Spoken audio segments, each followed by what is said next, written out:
السلام عليكم ورحمة الله وبركاته. إن الحمد لله نحمده ونستعينه ونستغفره ونؤمن به ونتوكل عليه ونعوذ بالله من شرور أنفسنا ومن سيئات أعمالنا. من يهد الله فلا مضل له ومن يضلل فلا هادي له.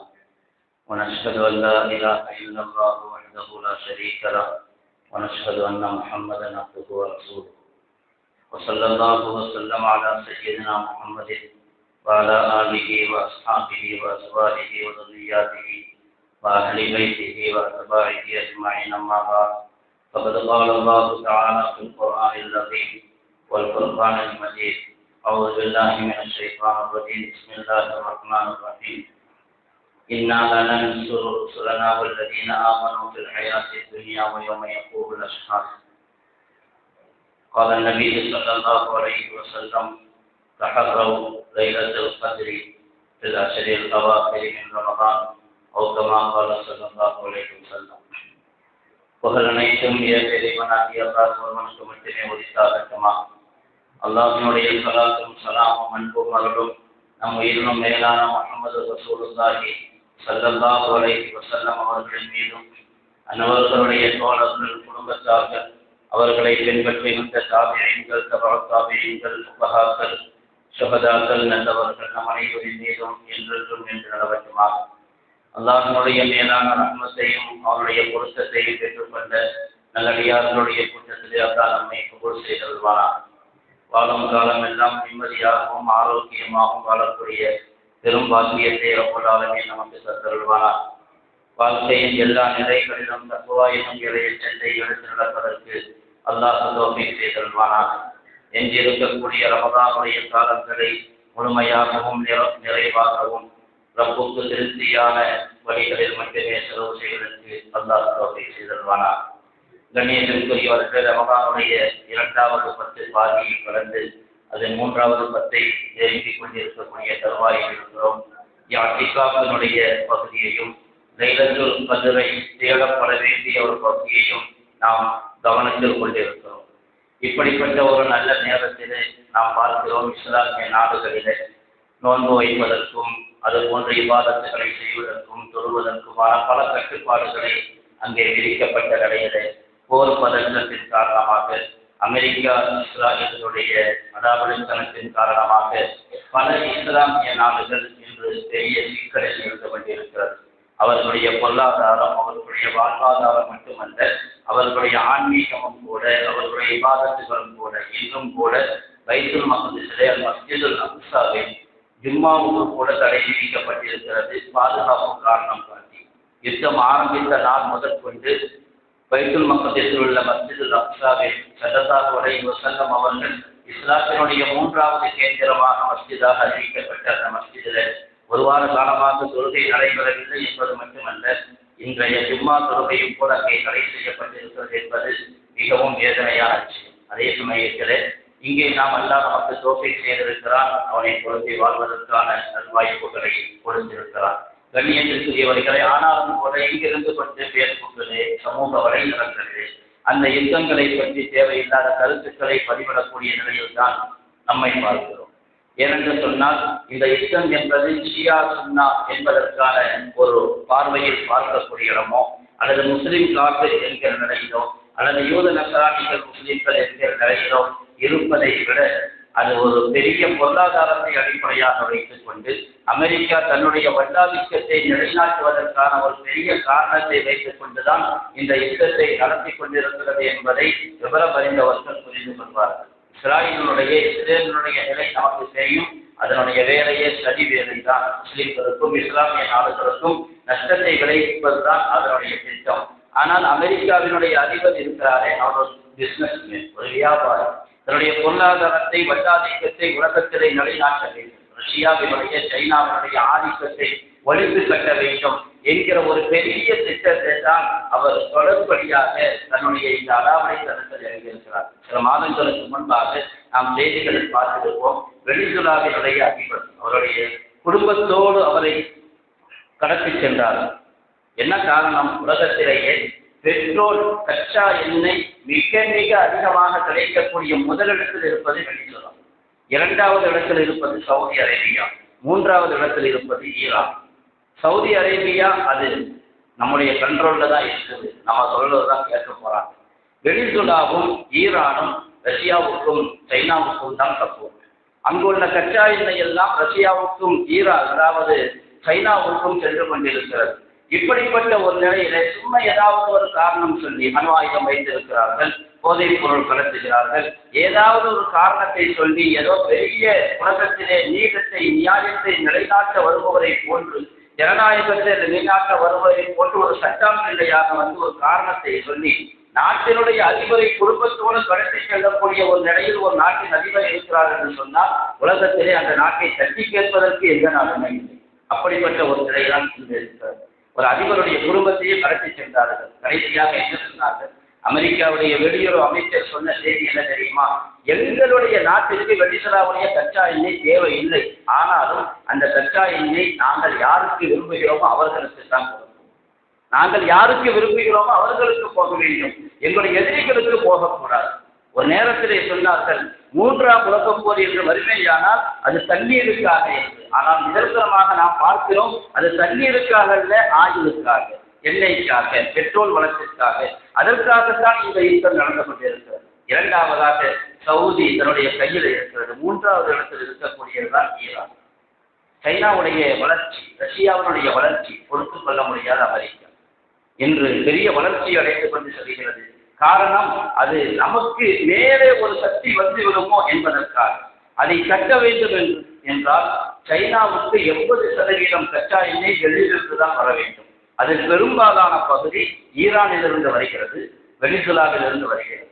வெனிசுலாவை அடக்கியாச்சு. இப்ப அடுத்ததாக ஈரானின் மீது அந்த அணு ஆயுதம் எதையாவது ஒரு காரணத்தை சொல்லி அவர்களின் மீது ஒரு தாக்குதல் தொடுத்து அங்கு இருக்கக்கூடிய உச்சபட்ச தலைவர் காமினியையும் கொலை செய்திருக்கிறார்கள்.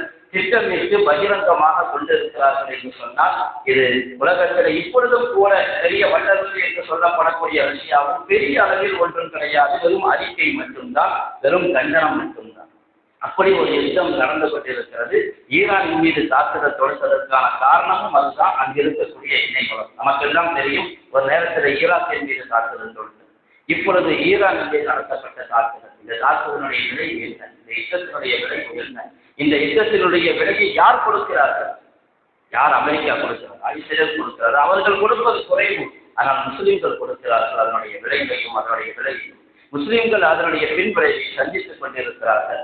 இப்படியெல்லாம் ஒரு பெரிய யுத்தத்தை நடத்தி என்ன சாதிக்க நினைக்கிறது? தன்னுடைய வல்லாதிக்கத்தை நிலைநிறுத்த வேண்டும் என்பதை மட்டும்தான். அதே சமயத்தில் இன்னொரு பக்கம் பார்த்தால் ஈரான் எதிர்த்தாக்குதல் என்கிற அடிப்படையில் அது இஸ்ரேலை மட்டும் தாக்குவதில்லை, அமெரிக்காவினுடைய தளங்கள், இராணுவ தளங்கள் எங்கெல்லாம் இருக்கிறதோ அங்கு அளிக்கிறது. அது சவுதியாக இருக்கட்டும், துபையாக இருக்கட்டும், அபுதாபியாக இருக்கட்டும், ஒமானாக இருக்கட்டும், கத்தராக இருக்கட்டும், இன்று வரையிலும் 7 நாட்களாகிறது, இன்று வரையிலும் அடி விழுந்து கொண்டே இருக்கிறது இஸ்லாமிய நாடுகள். அங்கு இருக்கக்கூடிய முஸ்லிம்கள், அங்கு இருக்கக்கூடிய தொழில் அதிபர்கள் அமெரிக்காவுக்கு கடிதம் எழுதுகிறார்கள், ஏன் எங்களுடைய பூமியை யுத்தகலமாக ஆக்குகிறீர்கள் என்று. வேற என்ன செய்வார்கள்? ஈரான் எதிர்த்தாக்குதல் நடத்த வேண்டும் என்று சொன்னால் அவர்களை ஈரானை நாம் என்ன குறை சொல்லப்படுகின்ற இடத்திலே அவர்கள் தங்களை யுத்தம் என்று சொல்லவே வந்தால் அது சட்டை செய்யத்தான் என்ன வேண்டுமானாலும் அதை நாம் ஒன்றுமே செய்ய முடியாது. அங்கே ஏர்பேஸில் மட்டுமா நடக்கிறது? அமெரிக்காவினுடைய ஏர்பேஸில் நடப்பதிலே இன்று செய்தி ஆய்வாளர்கள் சொல்லுகிறார்கள், 70 ஆண்டு காலமாக அமெரிக்கா வளர்த்து வைத்த அந்த இராணுவ தளங்கள் ஃபெயிலியர் என்பது நிரூபணமாக்கி போய்விட்டது என்று. ஏனென்று சொன்னால் ஏறத்தாழ 240 லட்சம் கோடிக்கும் அதிகமாக கொட்டி இஸ்லாமிய நாடுகளில் தங்களுடைய இராணுவ தளத்தை அமைத்தது, ரேடார்களை அமைத்தது. ஆனால் இன்று அது ஒழுங்காக செயல்படவில்லை. பலவிதமான தாக்குதலுக்கு உள்ளாகி கொண்டிருக்கிறது. வரக்கூடிய ஏவுகணை பலதை தடுத்து நிறுத்தினாலும் எல்லாவற்றையும் தடுக்க முடியவில்லை. தடுக்கக்கூடிய பேட்ரியாட் ஏவுகணை கூட சொந்த நாட்டுக்கே ஆபத்தாக முடிகிறது. அதுவும் போல அமெரிக்காவுக்கு ஒரு பெரிய நஷ்டத்தை தான் கொடுத்திருக்கிறது என்று சொல்வார்கள். அமெரிக்க அதிபர் என்ன சொன்னாலும், யாராவது உயிரோடு இருக்க நினைச்சீங்கன்னு சொன்னா அமெரிக்க மக்கள் படைகுடா நாடுகளிலிருந்து வெளியேறுங்க. தன்னுடைய மக்களை காப்பாற்றுவதற்காக அவனோடு திட்டம் போட்டான். நாட்டிலிருந்து வெளியே போக அமெரிக்காவுக்கு வந்திருக்க, நீங்க உயிரோடு இருக்கிறோம்னா அங்கே இருக்காதீங்க. அப்ப அங்கே இருக்கக்கூடிய குடிமக்களுடைய நிலை என்ன? அது அமெரிக்க பேசுல மட்டுமா அடிக்க செய்கிறான்? பொதுமக்கள் இருக்கக்கூடிய பகுதிகளில் ஏவுகணைகள் விடுகிறது. என் டேட்டா பேஸில் விடுகிறது. துபாயிலே, அபுதாபி, துபாயிலே டேட்டா பேஸில் இருந்து பல பேருக்கு ஒழுங்காக செயல்பட முடியவில்லை என்று சொல்கிறார்கள். குறிவைத்து தாக்கப்படுகிறது. சவுதி உட்பட அரபு என்கிற பெரிய நிறுவனம் மீது ஏவுகணை விழுந்திருக்கிறது. பெட்ரோல் வளத்தின் மீது, பொதுமக்கள் இருக்கக்கூடிய பகுதிகளின் மீது, டேட்டா பேஸின் மீது, இப்படி முஸ்லிம் நாடுகளுடைய பல இடங்கள் குறிவைத்து தாக்கப்பட்டதில் பெரிய பொருளாதார நஷ்டத்தை இங்கே மீண்டு வர முடியுமா என்கிற நிலைகளை தொழிலதிபர்கள் எல்லாம் கல்வி பெறக்கூடிய நிலை. துபாய் என்று சொன்னால் இன்னைக்கு இந்தியா முழுக்க பேரென்ன கட்ட துபாய் மாப்பிளைக்கு ஒரு தனி மதிப்பு உண்டு ஒரு காலகட்டம். இன்னைக்கு அதெல்லாம் ஒன்றும் இல்லாமல் போச்சு. அவனுடைய சுற்றுலா தலங்கள் முற்றிலுமாக அழிக்கப்பட்டிருச்சு. யாரும் அங்க நிம்மதியாக கூட இருக்க முடியல. நிம்மதியாக வெளியே வந்து பார்க்க முடியல. பள்ளிவாசல் வந்து நிம்மதியாக சொல்ல முடியல. ரமதானுடைய காலத்தில் இப்படி ஆட்சி வைப்பதற்கு யார் காரணம்? யார் காரணம்? ஆகும் யார் இதற்கு பொறுப்பாவார்கள்? ரமதானுடைய நல்ல நாட்களில் இப்படி ஒரு யுத்தத்தை மூட்டிவிட்டு ஆரம்பித்து வைத்த யுத்தம் எரிந்து கொண்டே இருக்கிறது. பெட்ரோல் வளமும் எரிகிறது. எல்லாம் நாசமாக போகிறது என்பது ஒரு பக்கம். ஆனால் மக்கள் எவ்வளவு கஷ்டத்திற்கு உண்டாகிறார்கள். நம்முடைய சொந்த பந்துக்கள் அங்கிருந்து அனுப்பக்கூடிய செய்திகளை நாம் கேள்விப்பட்டுக் கொண்டிருக்கிறோம். ஒரு நேரம் நிம்மதியாக வர முடியவில்லை. வெளியே வந்து எட்டி பார்க்க முடியும். எந்த நேரத்தில் எந்த ஏவுகணை வந்து விழுமோ என்று தெரியாது என்கிற ஒரு இக்கட்டான ஒரு நிலையில் அந்த நாட்டினுடைய மக்கள், முஸ்லிம் மக்கள் பாதிக்கப்பட்டிருக்கிறார்கள் என்றால், மஸ்ஜிதுல் அக்ஸாவிலும் கூட ஜும்மா தொழுகைக்கும் தடை விதிக்கப்பட்டிருக்கிறது என்று சொன்னால் இது இஸ்ரேலுடைய பெரிய சதி. ஈரானுடைய ஏவுகணை தான் தாக்குகிறதா அல்லது இஸ்ரேலுடைய ஏவுகணை தாக்குகிறதா? அல்லாஹ் தான் மிக அறிந்தவர்.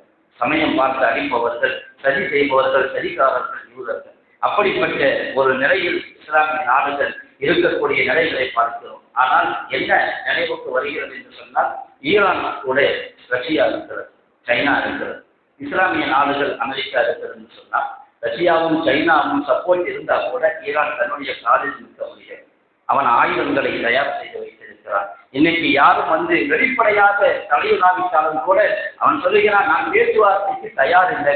அது அமெரிக்க அதிபர் ட்ரம்ப் சொல்றாரு, பேச்சுவார்த்தைக்கு வந்துட்டாங்க. அவன் சொல்றாங்க பேச்சுவார்த்தைக்கு வரல, பேச்சுவார்த்தைக்கு வர மாட்டோம். போற நிறுத்தணும்னு சொன்னா நீ அடிக்கிறத நிறுத்து, எங்க நாட்டுக்குள்ள உள்நாட்டு விவகாரத்துல தலையிடுறத நிறுத்து, அப்பதான் நாங்க நிறுத்துவோம். இந்த அளவுக்கு தைரியமாக சொல்லக்கூடிய தைரியம் வர வேண்டும். இறப்பு, சாவு, வாழ்வு என்பது வேறு விஷயம். மௌத்தும் ஹயாத்தும் வேறு. ஆனால் ஒரு எதிரியை எதிர்த்து நிற்பதற்கான தைரியம் திராணி அவரிடத்தில் இருக்கிறது. அவர்களுடைய கொள்கை வித்தியாசப்பட்டு போயிருக்கலாம். ஆனால் அந்த தைரியம் பாராட்டப்பட வேண்டும். ஆனால் இங்கு இருக்கக்கூடிய இஸ்லாமிய நாடுகள் இப்பொழுது அவர்களுடைய தாக்குதலை, தாக்குதலை எதிர்கொள்ள முடிகிறதா?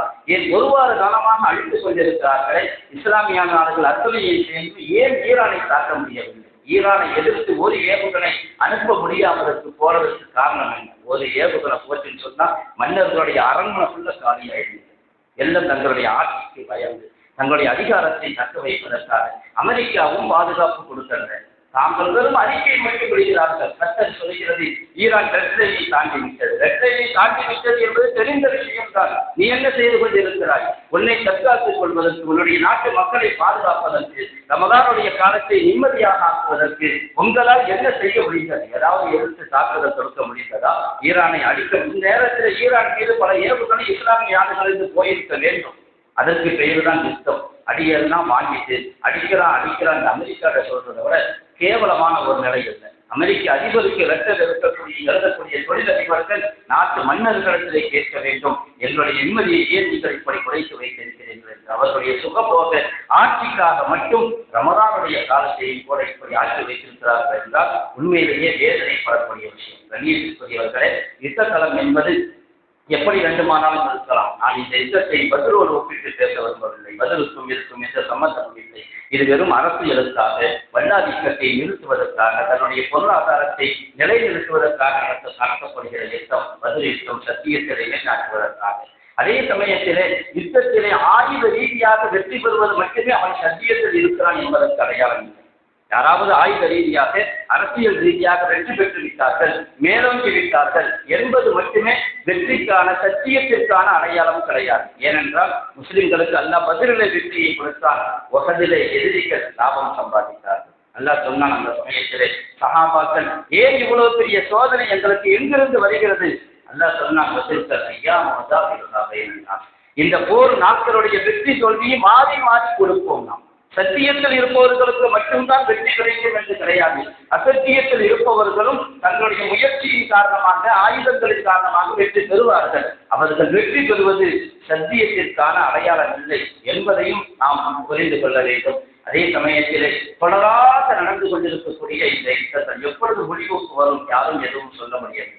இஸ்ரேல் என்கிற ஒரு நாடு உருவானதிலிருந்து மத்திய கிழக்கு இன்று வரையிலும் ரணகலமாக இருக்கிறது. அது இன்னும் கொஞ்சம் விரிவடைந்திருக்கிறது. இது எப்பொழுது முடியும்? இந்த வாரத்திற்குள்ளே, இந்த மாதத்திற்குள்ளே, இந்த வருடத்திற்குள்ளே முடியுமா அல்லது தொடருமா? காலம்தான், அல்லாஹ்தான் மிக அறிந்தவர். அதே சமயத்தில் ஸல்லல்லாஹு அலைஹி வஸல்லம் அவர்கள் சொல்வார்கள், அந்த செய்தி சத்தியமாக நடந்தே தீரும். நாம் இதை பார்த்து பதஷ்டப்படவோ, அதே போன்று இதை பார்த்து நிராசை அடையவோ, என்ன நடக்கும், ஏன் நாம் இப்படி ஆனோம், எல்லாம் நம்முடைய செயல்கள் தான். உலகிலே கேட்டார்கள் சஹாபாக்கள், அண்ணா ஹாதா, ஏன் எங்களுக்கு இந்த தோல்வி வந்துச்சு? அல்லாஹ் சொன்னா, இது உங்களின் காரணமாகத்தான் வந்திருக்கிறது. நபியினுடைய உத்தரவுக்கு நீங்கள் கட்டுப்படாததின் காரணமாக, மாறு செய்ததன் காரணமாக ஒரு தோல்வியை எதிர்கொண்டிருக்கிறீர்கள். நடக்கக்கூடிய ஆபத்துகள், நஷ்டங்கள் அது நம்மின் மூலமாக வருகிறது. நம்மை சீர்திருத்த வேண்டும். ஆனால் இறுதி வெற்றி என்பது சத்தியத்திற்கு என்பதை எந்த சந்தேகமும் இல்லை. ஸல்லல்லாஹு அலைஹி வஸல்லம் அவர்கள் சொல்வார்கள், லகும் லஅன்னல் அர்து ظுல்மன் வஉதுவான் குல்வான். இந்த பூமி முழுக்க அநியாயத்தாலும் அடாவடித்தனத்தாலும் நிரப்பப்படும். அநியாயம் பெருகிக் கொண்டே போகும். இப்பொழுது முழுமை அடையவில்லை. அது ஒரு பகுதியில் நிற்கிறது, எல்லா பகுதிக்கும் பரவும். பார்த்து இப்ப கூட அமெரிக்க அதிபர் சொல்லியிருக்கிறாரு, இந்தியா ஒரு மாசத்துக்கு ரஷ்யாக்கள் கச்சாயனை வாங்கிக் கொள்ளலாம். யாருக்கு உத்தரவு போடுறாங்கன்னு பாருங்க. இந்தியாவும் கூட தன்னுடைய கண்ட்ரோல்ல தான் இருக்குதுங்கிறத அவர் என்ன வேணாலும் சொல்லட்டும், சொல்றாங்க, அப்படி இப்படின்னு கமெண்ட் கொடுக்குறாங்க. ஆனால் அப்படி ஒரு தைரியத்தை, வல்லாதிக்கத்தை கையில் வைத்திருக்கிறான் பாருங்கள். அநியாயம் தொடர்ந்து கொண்டே இருக்கும். அநியாயத்தாலும் அடாவடித்தனத்தாலும் இந்த பூமி நிரப்பப்பட்டுக் கொண்டே இருக்கும். பூமி முழுக்க அநியாயம் நிரம்பி இருக்கும். ஒரு நேரம் வரும், அப்ப இமாம் மஹ்தி அலைஹிஸ்ஸலாத்து வஸ்ஸலாம் அவர்கள் வருவார்கள். அவர்களுடைய ஒரே கொடியின் கீழ் இந்த முஸ்லிம்கள் அத்தனை பேரும் ஒன்று சேர்வார்கள். அதுவரையிலும் அந்த ஒற்றுமை கிடைக்காது. இமாம் மஹ்தி அலைஹிஸ்ஸலாம் வரும் பொழுது முஸ்லிம்கள் இன்று பல நாடுகளில் பிரிந்து கிடக்கலாம், பல கொடிகளுக்கு கீழே பிரிந்து கிடக்கலாம், பல கொள்கைகளில் பிரிந்து கிடக்கலாம். ஆனால் ஒரு நேரம் வரும், அந்த நேரத்திலே அத்துணை பேரும் இமாம் மஹ்தியின் கொடியின் கீழ் நிற்பார்கள். அந்த சமயத்திலே மஹ்தி அலைஹிஸ்ஸலாம் ஸல்லல்லாஹு அலைஹி வஸல்லம் சொன்னாங்க, எவ்வாறு அநியாயத்தால் பூமி நிரப்பப்பட்டதோ அதே போன்று நீதத்தால் நிரப்பப்படும் இந்த பூமி முழுக்க. நீதமான ஆட்சி உருவாக்கப்படும். இது சத்தியம், இது நம்முடைய நம்பிக்கை, நம்முடைய கொள்கை. நடந்தே தீரும். ஆனால் காலம் கழிய வேண்டும். அதற்கான காலத்திலே கண்டிப்பாக நடக்கும். கண்ணியத்திற்குரியவர்களை, நம்முடைய பொறுப்பு, நம்முடைய கால நேரத்தை வீணாக்காமல், தேவையில்லாத சர்ச்சைகளில் ஈடுபடாமல், ஷியா சுன்னா போன்ற சர்ச்சைகளில் ஈடுபடாமல், ரமலானுடைய எங்கிருக்கக்கூடிய காலத்திலே நம்முடைய இங்கிருந்து நாம் செய்ய வேண்டியவரை துஆவுடைய அவர்களுக்கு நிம்மதியான வாழ்க்கையை ஏற்படுத்தி கொடுக்க வேண்டும். போர் முடிவுக்கு வர வேண்டும். அமைதியான வாழ்க்கை, மஸ்ஜிதுகளில் இபாதத்துகள் நடைபெற வேண்டும். மஸ்ஜிதுல் அக்ஸாவும் திறக்கப்பட வேண்டும் என்பதற்கான துஆவை செய்ய வேண்டும். வரக்கூடிய எதிர்காலம் 10 நாட்கள் ரமலானுடைய முக்கியமான நாட்கள், யாத்திகாவுடைய காலங்களாக இருக்கிறது. அதே போன்று லைலத்துல் கத்ரி ஸல்லல்லாஹு அலைஹி வஸல்லம் சொன்னாங்க, கடைசி 10 ஒற்றை படையான இரவிலே லைலத்துல் கத்ரை தேடிக் கொள்ளுங்கள் என்றார்கள் ஸல்லல்லாஹு அலைஹி வஸல்லம். இந்த கடைசி 10 லைலத்துல் கத்ர் இரவை 10 நாட்களுமே தேடி நாம் லைலத்துல் கத்ரை பெற்றுக் கொள்வதற்கு முயற்சிக்க வேண்டும். சந்தர்ப்பம் எல்லா சமயத்திலும் கிடைக்காது. அடுத்த ரமதானுடைய நடை, யாருடைய நடை எப்படி என்று தெரியாது. அல்லாஹ் சந்தர்ப்பத்தை கொடுத்திருக்கிறான். ஒரே ஒரு ஹதீஸை சொல்லி முடிக்கிறேன். ரசூலுல்லாஹி ஸல்லல்லாஹு அலைஹி வஸல்லம் அவர்கள் சொல்வார்கள், பாதிரு பில் அமாலி சப்அன். நீங்கள் 7 காரியங்கள் வருவதற்கு முன்பாக நீங்கள் அமல் செய்வதில் போட்டி போட்டுக் கொள்ளுங்கள். 7 நிகழ்வுகள் நடப்பதற்கு முன்பாக அமல் செய்வதில் போட்டி போட்டுங்கள். அது என்ன 7? ஹல்தம் நுருவன இல்லா ஃபக்ரன் முன்சியன் அவ் பேன முத்தபையன் அவ் மரதன் சிதன் அவ் ஹரமன் முஃபல்லிதன் அவ் மௌத்தன் முதிகன் அபின் தஜ்ஜால் ஃபஷர் காயிதின் சபர் அலிஸ்ஸாஅ வஸ்ஸாஅத் வதஹா அமல். 7 விஷயங்களை சொன்ன நீங்கள் எதை எதிர்பார்த்துக் கொண்டிருக்கிறீர்கள்? ஃபக்ரன் முன்சியன், அல்லாஹ்வை மறக்க வைக்கக்கூடிய ஏழ்மையை எதிர்பார்த்துக் கொண்டிருக்கிறீர்களா? வந்தால் ஒன்று ஏழ்மை வரும். அல்லாஹ் ஏழ்மையை கொடுப்பான், கஷ்டத்தை கொடுப்பான், வறுமையை கொடுப்பான். அந்த சமயத்துல இபாதத் செய்வதற்கான நினைவு வராது, அல்லாஹ்வுடைய நினைவு வராது. ஹராம் ஹராம் எப்படி வேணாலும் சம்பாதித்துக் கொள்ளலாங்கிற சிந்தனை வரும். அதை நீங்கள் எதிர்பார்த்து கொண்டிருக்கிறீர்களா? அதற்கு முன்பே அமல் செய்து கொள்ளுங்கள். அவர்களிடம் முத்தகையன் அல்லது அடிச்சாட்சியத்தை தூண்டக்கூடிய செல்வந்த தரத்தை எதிர்பார்க்கிறீர்களா? நிறைய காசு வரட்டும், நான் அமல் செஞ்சுக்குவேன், நான் இப்ப கஷ்டப்பட்டு சம்பாதிக்கிறேன், விட்டுருவோம். இப்ப நிறைய காசு வரட்டும் எதிர்பார்க்கிறீங்களா? காசு பணம் வந்தால் உங்களை அமல் செய்ய விடாது. அது உங்களை அடிச்சாட்சியத்தில் கொண்டு போய் சேர்க்கும், அநியாயத்தில் கொண்டு போய் சேர்க்கும். யாரிடத்தில் காசு பணமும் அதிகாரமும் இருக்கிற அவர்கள் அநியாயத்தை தான் செய்வார்கள். அவர் இனம் முத்தகையன். மூன்றாவதாக சொன்னார்கள், அவர் மறுலம் முஸ்லிகள் அல்லது நீங்கள் உங்களை நிலைகுலைய செய்யக்கூடிய வியாதியை எதிர்பார்த்து கொண்டிருக்கிறீர்களா?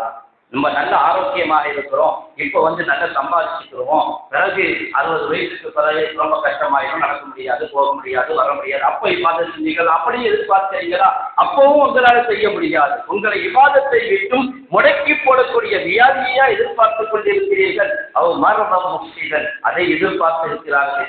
இருக்காதீர்கள். ஆரோக்கியமான காலத்தை நீங்கள் பயன்படுத்திக் கொள்ளுங்கள். நாலாவது சொல்லுவார்கள், வியாதியே வராவிட்டாலும் கூட அவர் ஹரமம் முஃபன்னிதன், உங்களை தடுமாற செய்யக்கூடிய தள்ளாத வயதை எதிர்பார்த்துக் கொண்டிருக்கிறீர்களா?